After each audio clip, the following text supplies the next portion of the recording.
Allô guys, j'espère que vous allez bien. Actuellement, on va aller du côté de la France, l'actualité. On a deux influenceuses, deux candidates influenceuses, Maïva Guénam et Mila Jasmine, qui sont chacune sur leur réseau, sont en guerre complète contre leur madone, contre leur chef, leur patronne, leur chère, leur de tout, leur héros Magali Berda. Et on va en parler. Mais qu'est-ce qu'on peut retenir dans tout ça? Les bons comptes font les bons amis. Et peu importe la relation que vous avez avec quelqu'un, euh, on sait par exemple, Magali était la propriétaire de l'agence en tant que telle, leur patronne.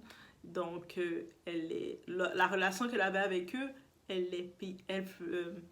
les candidates faisaient un travail, elle faisait un travail, elle faisait les placements. Et derrière tout ça, Magali les payait pour le travail qu'elles exécutaient et qu'est-ce qu'elles rapportaient à son agence. Et là, qu'est-ce qui arrive? On sait qu'il y a eu le hashtag #InfluVoleur. Merci Booba. Ça a tout changé. Guys, ça a tout changé. Et maintenant, on se retrouve avec, il n'y a plus d'argent qui rentre et elle n'est plus en mesure, Magali, de les payer. Ou peu importe l'entente qui a été faite, mais l'argent ne se reçoit plus. Et quand l'argent n'est plus, les vrais visages tombent. Ah, le je t'aime, t'es ma vie, t'es mon ami, je serai sans toi, change tout de suite. Et on se rend compte de c'était quoi ce genre de relation en vrai. Donc on y va sans perdre. Vous savez, dans ce monde d'influence, dans le monde de tous les jours, il y a différents types de relations, d'amitié. Et puis la chose à comprendre, ce qu'on doit comprendre, pourquoi cette personne est avec toi. OK?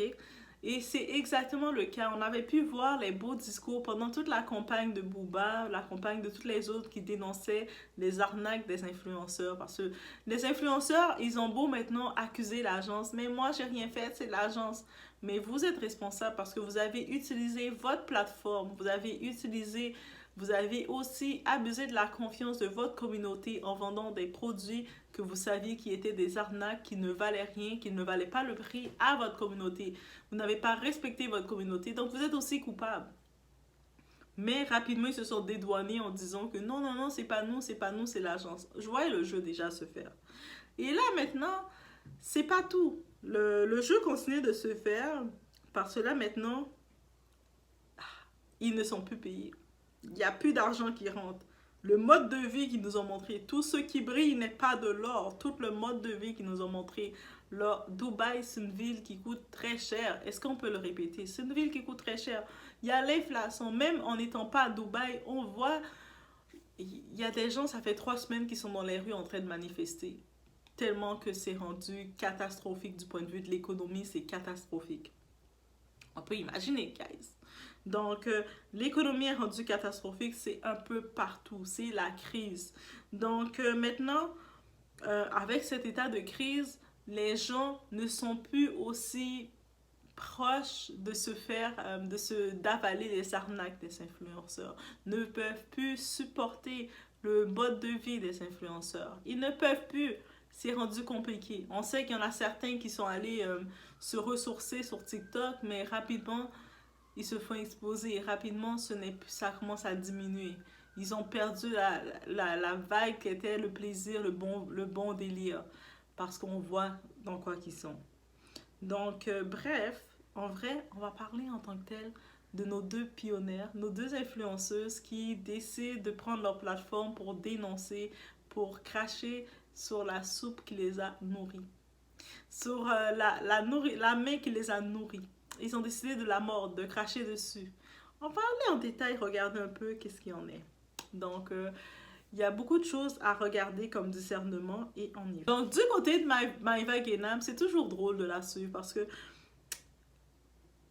même si elle veut apporter des points sérieux, elle a tellement une façon drôle de l'apporter que c'est juste drôle. Guys, c'est juste drôle. Mais bref, on a pu comprendre la grande ligne qu'il faut retenir de Maïva Guénam. Berda la doit 300 000 euros. C'est beaucoup d'argent. 300 000 euros. Et actuellement, on peut comprendre que là, on sait que Maïva Guénam, elle a son entreprise, Maïva Beauty, mais elle n'a jamais vraiment fait la promotion de son entreprise, ce qui est dommage. Elle aurait pu réellement investir dans son entreprise, Maïva Beauty, et créer, prendre son petite expansion, créer quelque chose, mais elle était plus concentrée pour faire les placements de produits, des crèmes bidons et puis des gélules pour maigrir ou je ne sais pas trop quoi, alors qu'elle aurait dû se concentrer réellement dans sa ligne beauté et puis créer quelque chose avec ça. Bref, mais on peut comprendre, la ligne beauté ne rapporte plus autant. Elle disait pourtant que c'était une compagnie, un laboratoire en France. Bref, mais là on peut comprendre 300 000 c'est quand même beaucoup et puis on peut comprendre que l'argent ne rentre plus. Donc ça devient stressant. Et c'est sûr que qu'est-ce qui arrive avec Maëva Guénam, elle utilise aussi la façade pour laisser entendre que non, c'est pas une question seulement d'argent. Oui, il y a le 300 000 que je vais aller chercher, mais moi, en vrai, mon problème avec Magali Berda, c'est qu'elle a pris position, c'est son voyage, elle a fait un gros voyage en Israël pour aller donner le support et puis aller afficher sa position sociale face à tout ça. Mais est-ce que c'est réellement la guerre entre Israël et Palestine qui fait Maïva réagir et se détourner de Magali? Elle était la chouchou de Magali. Elle était le bébé de Magali. Non. Ce qui dérange Maïva, c'est son argent. Et tout simplement son argent. On va arrêter de vouloir croire que c'est pour telle prise de position ou quoi que ce soit. Je ne dis pas qu'elle n'a pas une sympathie pour ce qui se passe en Palestine ou quoi que ce soit, mais sa réelle intention, raison de venir porter, de venir taper du pied et de vouloir exposer. Dans ses expos, elle commence à parler en disant que Booba, je peux t'écouter maintenant, je suis avec toi. Pourquoi tu es avec lui maintenant? Parce que Magali ne te paye pas, maintenant tu es avec lui? C'est maintenant qu'il a raison? Tout le temps qu'on Booba exposait que Magali, il y avait eu de l'abus de confiance avec un homme de près de 96 ans qui avait pris des milliers, pas des millions, des milliers, pardon. Est-ce que Magali elle avait pris position? Non, au contraire, elle se moquait de Booba, elle le traitait de vieux jaloux, de vieux grand-père, de tout ce que vous voulez. Là, maintenant, quand elle se rend compte que, la personne, là, elle te fait la même chose à toi. Et là, elle utilise les gros mots. Ah, mais Magali, elle m'a fait abuser de ma confiance. Mais tu le savais, c'est ça qu'elle faisait. C'est comme là, on va utiliser l'exemple aussi simple dans le relationnel. C'est comme si la femme, ou le gars, l'homme, décide de se mettre en relation avec une personne que vous savez clairement que cette personne est négative, est néfaste pour vous. Vous connaissez le comportement de cette personne. Vous voyez comment cette personne fonctionne. Mais vous décidez quand même de vous mettre en relation avec cette personne pour par la suite jouer au choqué. Quand vous voyez comment la personne va réagir avec vous. Mais vous êtes choqué de quoi? Vous le saviez comment Magali fonctionne? Il faut pas être choqué là. Il faut être juste en mode ah mais ok. Je suis pas choqué. Je suis comme ok. Il faut s'y attendre. Et aussi simple que ça. Donc, c'est simplement ça que je peux te dire. Donc, l'histoire de la position Israël versus Palestine, c'est une façade.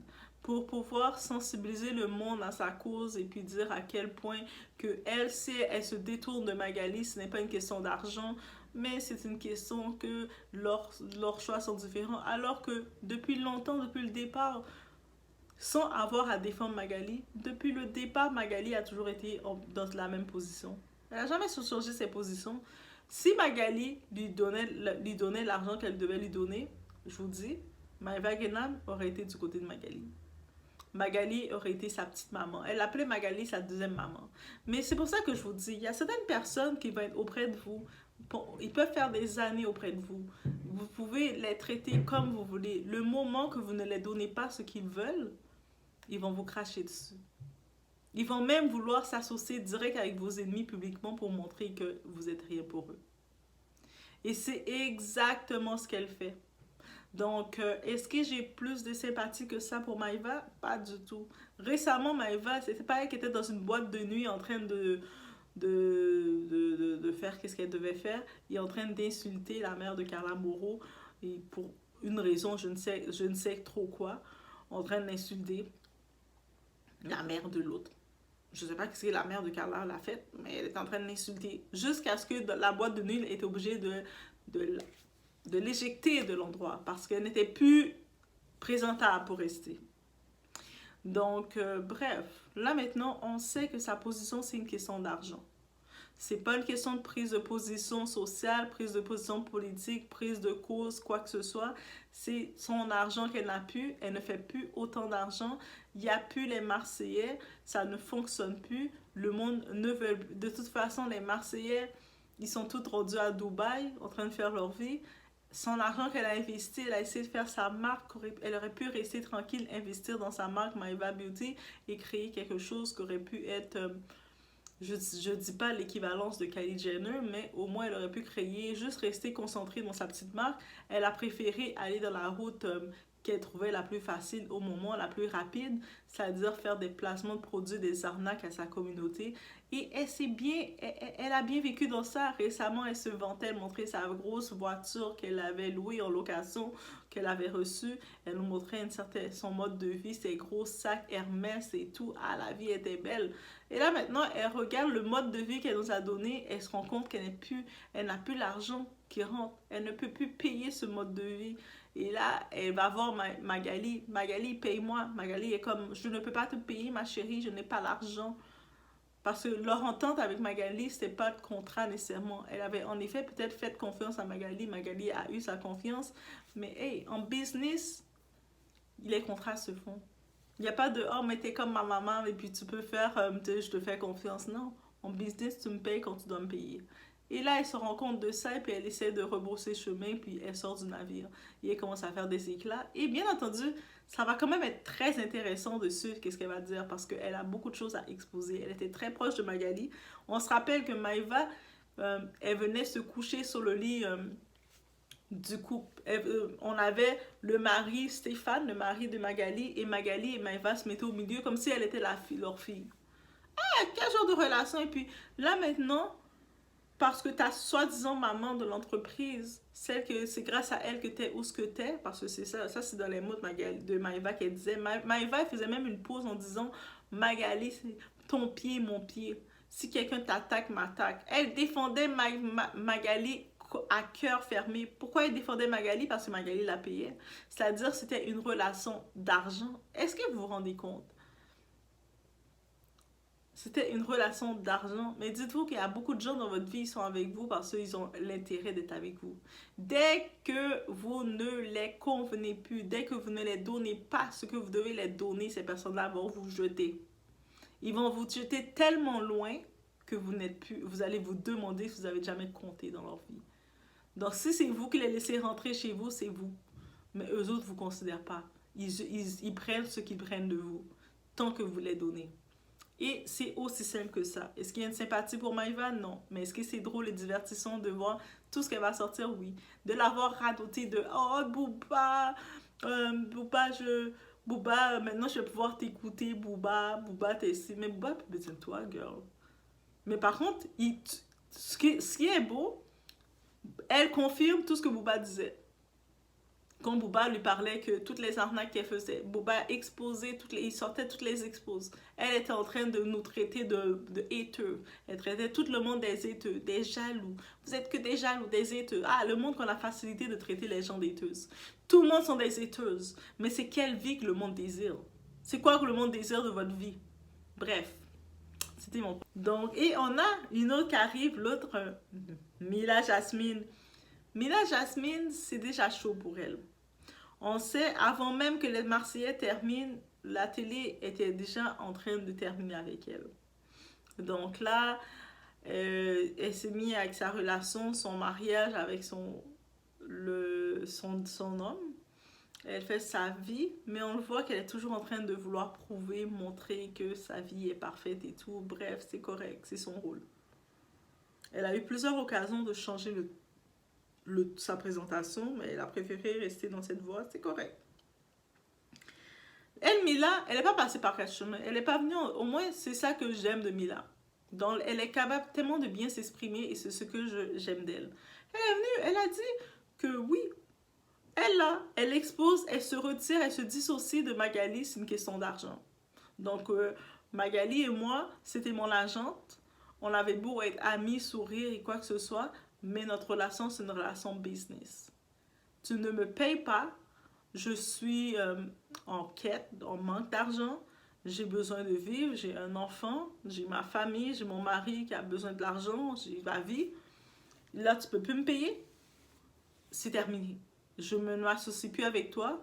J'ai respecté ma part des engagements. Donc, Mila a dit qu'elle a gardé toutes ses posts, toutes ses notes, tout ce qu'elle devait faire, les placements, ils sont toutes là. Elle peut aussi contacter toutes les compagnies pour s'assurer. Puis elle confirme que toutes les compagnies lui ont payé Magali. Donc, elle confirme les faits directs. Elle ne parle pas par 10 langues. Elle ne fait pas des raccourcis comme Maïva. Elle, Mila, c'est direct et dans tout. En avant parler comme ça, je prends plus position pour Mila. Mila, elle le dit, elle vient pas parler de « Oh, mais c'est parce que telle pose. » Non.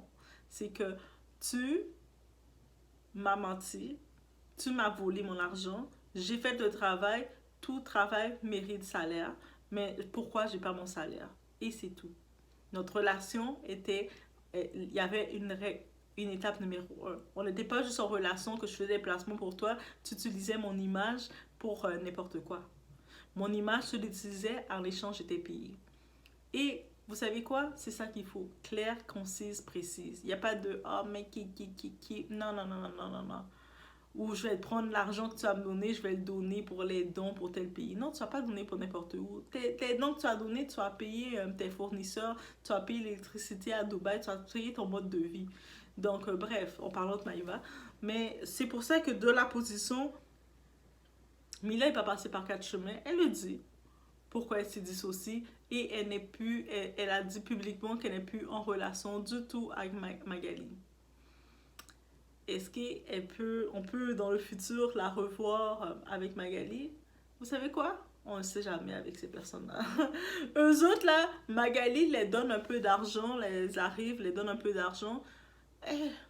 Est-ce qu'on doit être surpris si on va les voir ensemble? Non, il ne faut pas être surpris non plus, là. Magali les donne l'argent, c'est certain qu'ils vont retourner avec elle. Ça, c'est clair. Mais bref, c'était ce petit fait qu'on regarde dans tous les cas. Donc, c'était cette actualité. Donc, qu'est-ce qu'on peut retenir? Les bons comptes font les bons amis. Vous êtes avec votre ami depuis peu importe le nombre d'années que vous êtes avec cette personne-là. Vous décidez de l'emprunter de l'argent. Vous avez besoin de cet argent, vous l'empruntez. Redonnez-lui. Vous ne pouvez pas considérer devoir avoir une dette envers quelqu'un, ne pas payer la personne, mais être en train de préparer votre voyage. La personne est là. Vous devez de l'argent à cette personne. La personne vous voit là. Vous lui devez de l'argent et elle communique avec vous. Vous lui dites « Ah, oh, t'inquiète, je peux pas te donner l'argent maintenant, je vais te le donner. Tu sais, j'ai beaucoup de problèmes, blablabla. Bla, bla. » Vous lui racontez une histoire. Et là, la personne vous regarde en train de dépenser des milliers pour faire un gros voyage de rêve, en train de kiffer votre vie. Bien entendu que la personne fait en colère contre vous. C'est tout à fait normal. C'est quoi la logique? Magali ne peut pas penser s'afficher publiquement comme ça, faire la belle vie, jouer à la star, sachant qu'elle doit de l'argent à tout le monde. Et puis, maintenant que c'est rendu que elle est plus capable de payer sa chouchou, Maïva, ou de payer son autre Mila, ça en dit beaucoup.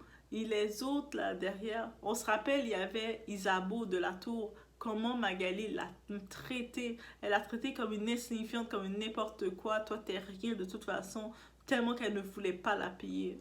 Ça veut dire que c'est un problème chez elle. Elle ne veut pas payer ses employés. Et puis, il y a même ses assistants, ses employés, ils ont le même problème avec elle. Tu veux t'appeler entrepreneur, tu veux que le monde travaille pour toi. Le monde te donne leur travail qu'ils doivent faire pour toi, mais tu ne veux pas les payer. Et comment tu penses que ton entreprise va réussir? Là, maintenant, on peut comprendre que Magali se retrouve avec toute cette image-là. Elle se retrouve au pied du mur. Et, bien entendu, elle va peut-être vouloir mettre son mari, Stéphane Teboul, parce qu'on sait que Stéphane Teboul a enregistré une agence. Donc, je me dis, est-ce que ces candidats-là vont être assez bêtes pour aller se joindre à l'agence de Stéphane, sachant que la femme de Stéphane, celle qui gère, c'est Magali. Les doigts de l'argent, eux autres vont se joindre à Stéphane. Les entreprises aussi, vont-ils vouloir réellement faire affaire avec une Magali? Non, mais bref. C'est sûr que oui, elle trouve le moyen de s'en sortir parce qu'on ne sait pas dans quel culte qu'elle est, dans quel pacte qu'elle a signé, mais hey, tout finit par s'exposer. Là, Booba, dans tout ça, vous remarquez, il a même pas besoin de rien dire. Là, maintenant, Booba, il est silencieux. Et là, même Maïva, elle aimerait ça que Booba vienne intervenir pour qu'il vienne lancer des pics pour elle. Il utilise sa plateforme parce qu'on sait que Booba, ils avaient beau dire Booba n'est rien du tout parce que Maïva disait Booba est rien du tout, c'est moi qui donne ma lumière. Mais là, elle est en train d'essayer d'appeler Booba pour venir avec du renfort. Ah, mais Booba, maintenant j'écoute ta musique, elle met sa musique à fond. Euh, Booba est à ta disposition, girl. Non, non, utilise ta plateforme, continue, c'est drôle, on se divertit, on regarde qu'est-ce qu'on a vu voir. C'est tellement l'exemple facile que je peux prendre. Vous savez, la fille qui va aller avec le type qui maltraite toutes ses ex, il les a traités n'importe comment. Et puis quand il se retrouve, à chaque fois qu'il se retrouve avec une fille, il va dire ah, mon ex était folle, mon ex était le problème, moi je suis parfait. Ça vous rappelle pas quelqu'un, Kevin Gage? Ouais. Et là, qu'est-ce qui arrive? À force de toujours dire ça, ah, c'est toujours les autres le problème, c'est toujours les autres le problème. Jusqu'à ce que vous retrouvez investi dans la relation avec la personne et vous vous rendez compte que c'était lui le problème. Il était le problème. Mais c'est exactement la même chose pour Magali. Tout ce qu'elle a fait, tout ce que Maïva l'accuse, tout ce que Mila l'accuse et les autres l'accusent, c'était déjà là. C'est tous les faits. Elle a encore... Actuellement, elle n'était même pas supposée avoir d'agence. Mais ils l'ont laissé passer dans le système. Et voilà. Là, maintenant, ils sont surpris de voir qu'elle les a fait la même chose qu'elle a déjà faite à d'autres personnes. Mais pourquoi ils sont surpris?